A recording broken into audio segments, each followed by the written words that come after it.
Hey there, I'm Lindsay Zarniak. Welcome back to NASCAR Race Hub. So this is the part of the show where I'm checking in with different NASCAR drivers to see how they're doing during this time away from the track. Today, I'm thrilled to be able to talk to a team owner. Richard Childress joins me from his winery. I loved being able to talk to him about life away from the track, but also I was struck by how seriously he's taking this social distancing, also the way that he's found to help others in fighting this pandemic.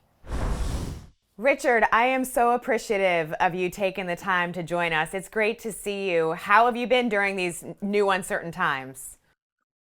Well, I've learned one thing about it. I'm not ever going to retire because I have too much in my hand. So I'll never retire from racing. I really miss it. You mean never, never, ever? Never, ever. I'll always be around because I got to be doing something as the good Lord lets me anyway.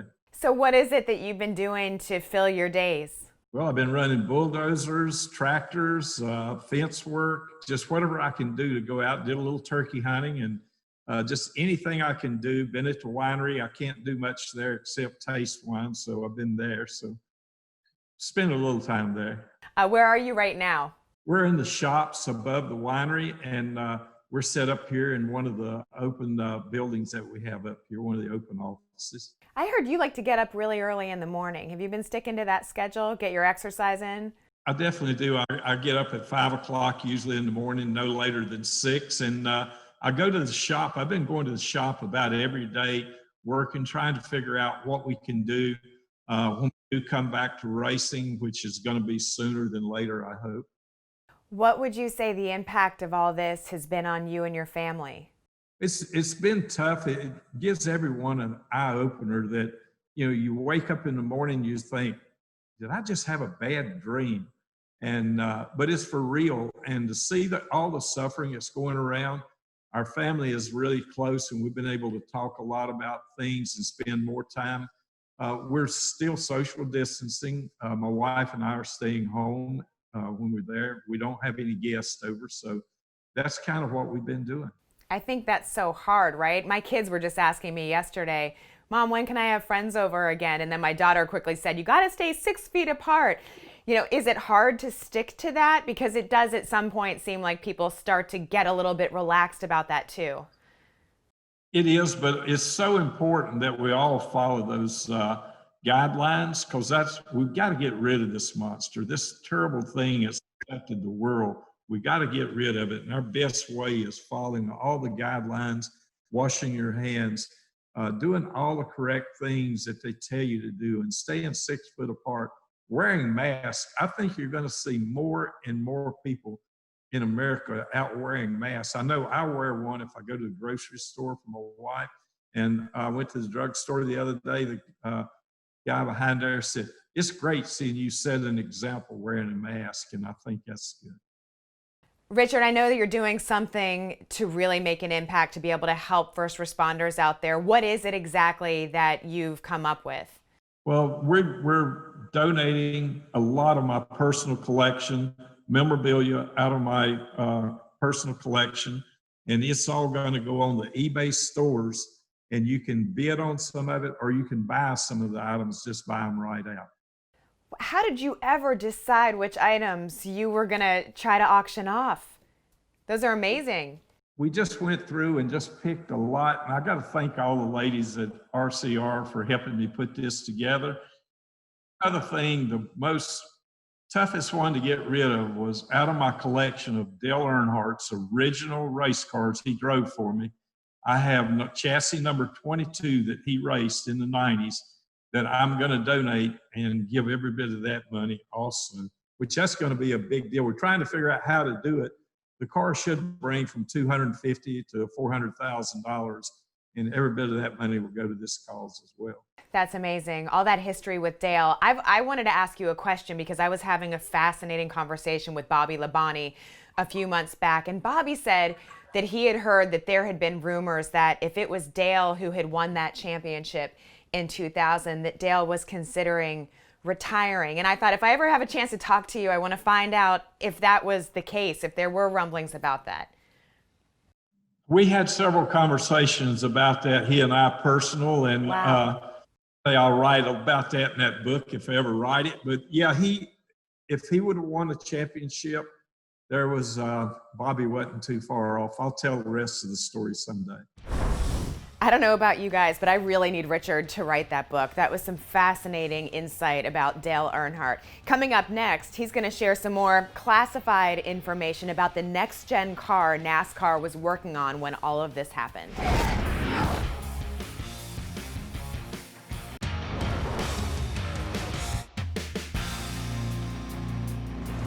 Welcome back to NASCAR Race Hub. Richard Childress Racing is one of the teams that's been very open about the changes, the adjustments they've had to make in these unprecedented times we're all facing. But Richard also shared some candid thoughts on how he is helping his team remain at the forefront for when we do return to racing. So Richard, you touched on it a little bit, but I want to follow up here about the race team. How does this time away impact that, and what are you doing to keep things together?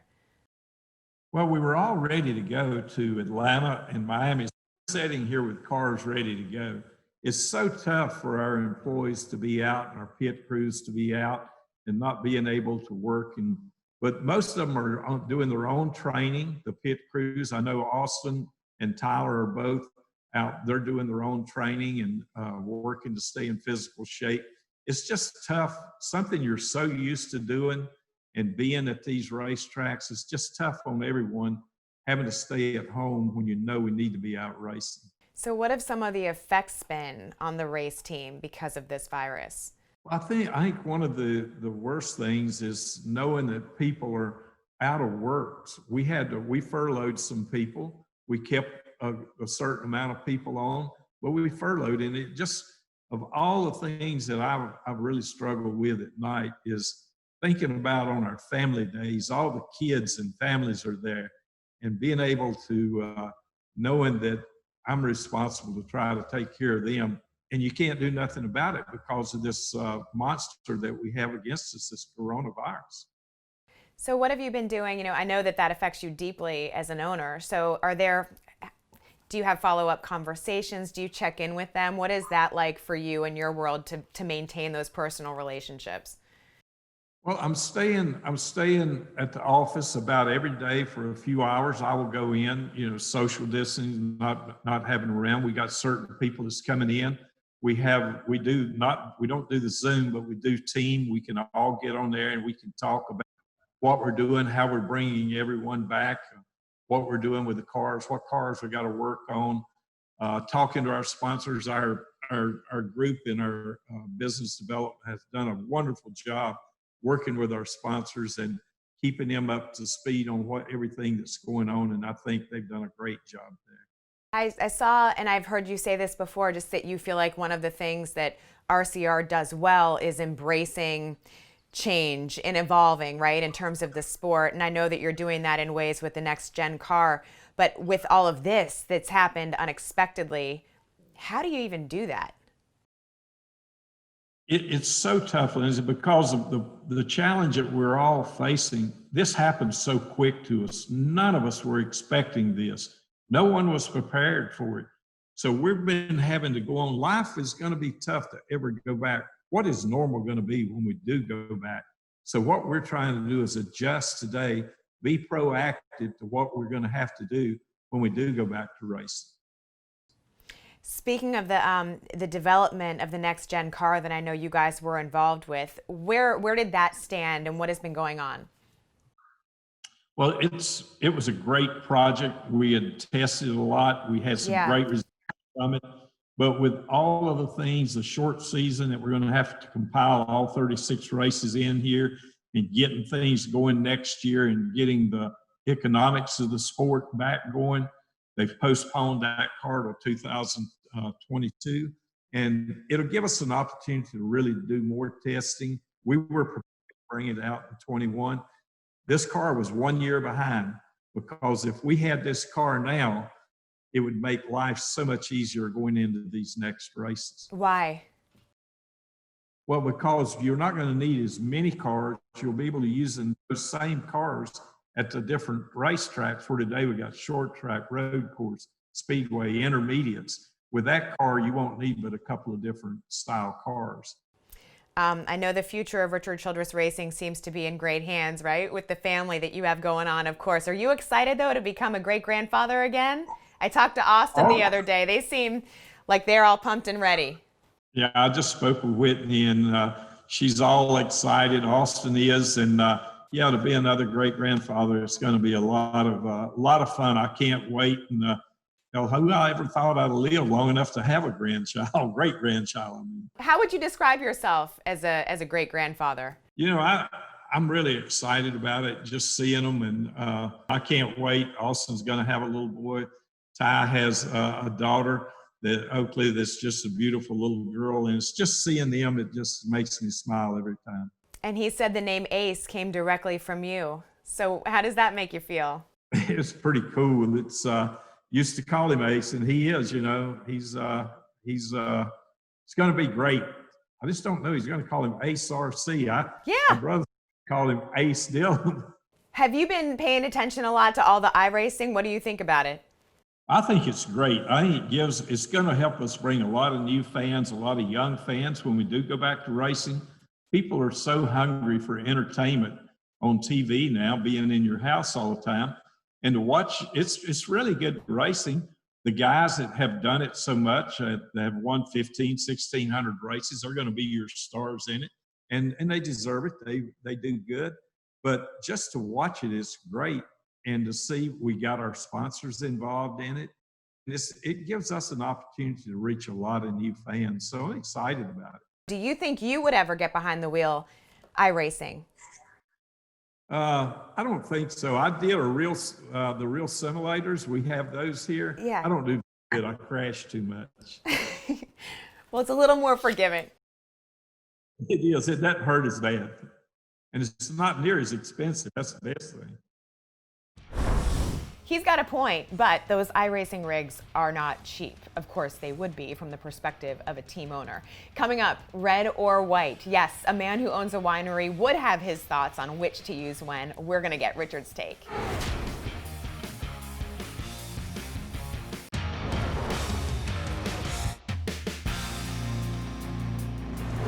Welcome back to NASCAR Race Hub. I think Richard Childress is so interesting because he's got so many hobbies. One of them, however, is no safer than racing.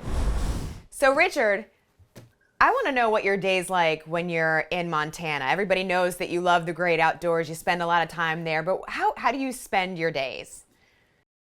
Well, I have got rid of Montana, and I bought a place in South Carolina called Brays Island.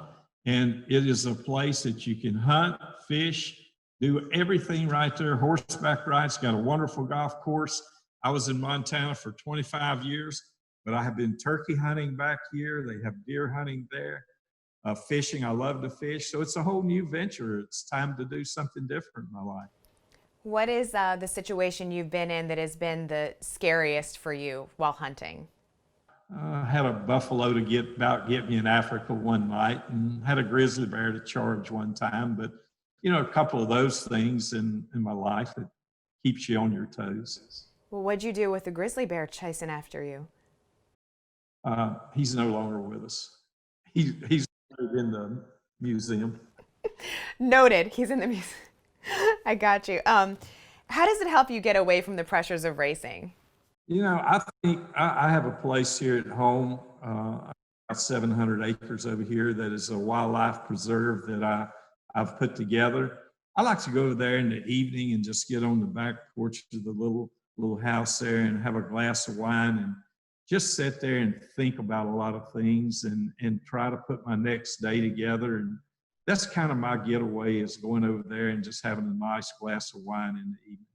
So speaking of the wine, you own one of the most prominent wineries in North Carolina. How did this start for you? What was the thought that came into your mind that got this all going?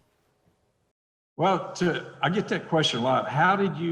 What made you start getting in the wine business? And my answer is drinking too much wine one night.